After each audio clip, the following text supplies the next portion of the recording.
Hello, আসসালামু আলাইকুম প্রিয় গাইস। আমি যাত্রাবাড়ি, আপনারা আছি যাত্রাবাড়ি শ্যামপুর মডেল থানা এর সাথে আছি। দেখেন এই যাত্রাবাড়ি আগের যে রাস্তাঘাট ছিল, রাত বাজে এখন 3টা।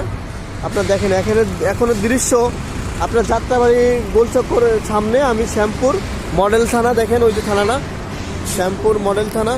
তা আপনারা দেখেন এই যাত্রাবাড়ি, আপনারা কি এই গোলচক্করটা চিনতে পারেন? আগে এই যে গোলচক্করের যে পরিবেশটা ছিল, এখন এই সেই গোলচক্কর এখন আমরা আসলে চিনতে পারি না যে এইখানে আপনার রাতে অবশ্যই আপনারা ঢাকা শহরে যারা আছেন অবশ্যই রাতে বাইরেবেন, একটু ঘুরতে বেরোবেন অবশ্যই।